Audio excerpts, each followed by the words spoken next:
Hello, and viewers out there. We want to welcome you back to Inside the Lens TV. And as we still they talk about the constitutional review process we want to go on our parliament, and recently we also been talked to the ruling and party, winner the SLPP party. We talked to somebody. We also give you takes, views towards waiting the happen at parliament, some days back. So today we will also talk to somebody who they represent, the main opposition party, where now the All People's Congress Party. And the person we'll talk to today inside the program now Mohammed Pope Kamara, and he happen to be the Deputy Publicity Secretary for the All People's Congress Party.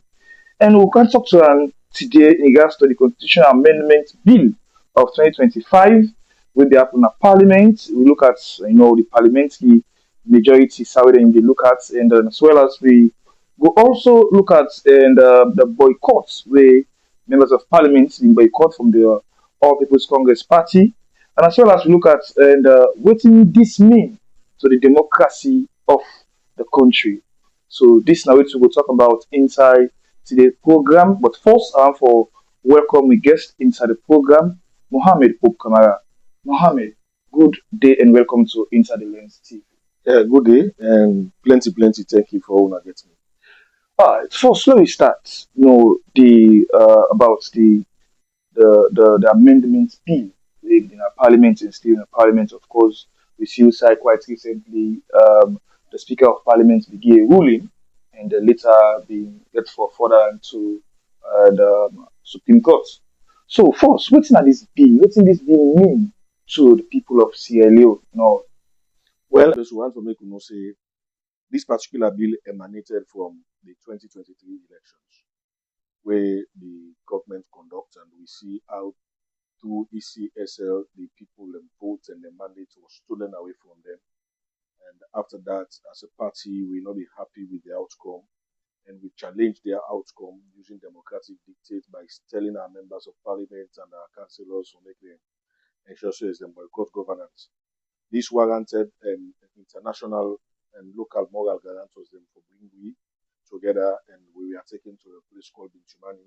And out of that, we get what we refer to as the ANU, when are the Agreement for National Unity. Mm-hmm.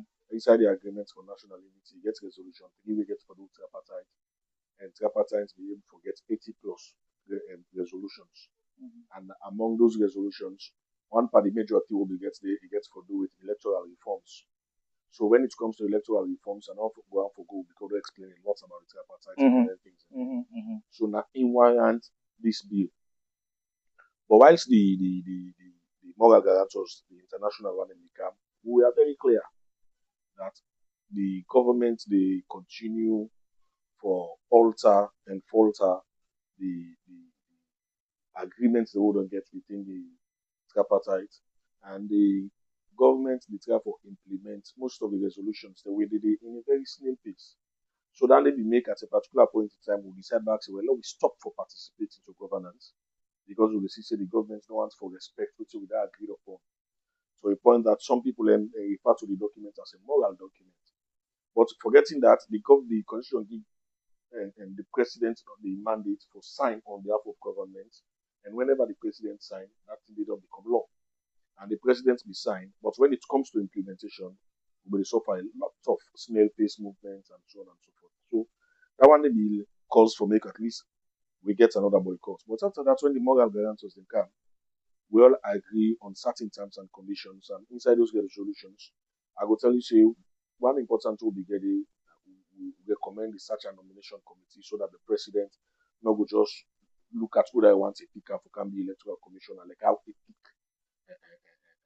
Kone, where Kone can call elections, where counting not even done, even when new, you understand, they make them very clear, say no party no able to forget the threshold where maybe they look for. So notwithstanding that, we see this bill go to parliament and call on the constitutional amendments bill. And as a party, we are not against amendments. Any amendment where they promote democracy, we go support them. Any amendment where go uphold the rule of law, we go support them. Any amendment where go increase the strength in fundamental human rights, we go support them.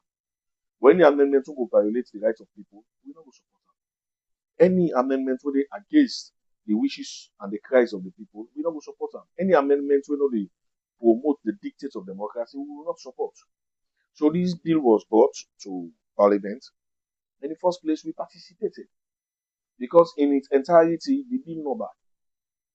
But when you look at, you get clauses them were very damaging to the democratic space of this country. So let's look at this bill what we talk about. So waiting are some of the concerns or clauses that will be inside this bill we're not okay with the APC party. We're not to the clauses that we're not okay with the APC party. We are representing the voice of the people.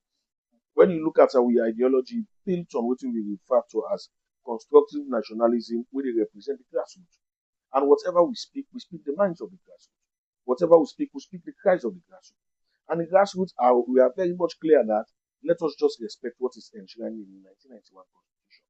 And when you go to the 1991 Constitution, the first presence for where we conduct any elections in Sierra Leone are that are first past the post. Do you understand? First past the post. Simple. Then inside the same constitution, now there you go see where I'm talking now. We get a proportional representation where that can only come as an alternative. They're in a situation where you need to do boundary delineation caused by either man-made or God-made. Man-made, like how we know able to do census. Not to God-made could not do census. Now man, now government make could not do census. Now we could for delineate the constituencies. You understand? War can be man-made, but we'll not get war. You understand? But when you talk about flooding, earthquake, sickness, epidemic, then they can understand that God made. So if such thing they happen, then we're not able to do the constituency system and do census, so we can get the first and the proportional representation. But here we are. The constitution speak volume as to whose method for use for vote when I first pass the post. And now the government go to a bill, and in this bill, then say they want for let we use proportional representation. But the challenge here is it's not just about the proportional representation, but now how they want for count them at parliament. They want for count the proportional representation this time now as an entrenched clause, meaning no other thing only. You need to get alternative. No. Even if one day now or one or do everything they do for DPR. So for us as a party, we are concerned because we don't used to a system when a people-centered approach democracy, where we get the people indirectly, then they vote for the one the way they believe, then they get direct contact with the people the way they vote for, then they get direct contact with the members of parliament, then they get direct contact for make them to send the members of parliament based on the felt needs for them what they go want. What they go want for the government to do for them. So the man don't except if you cannot change them.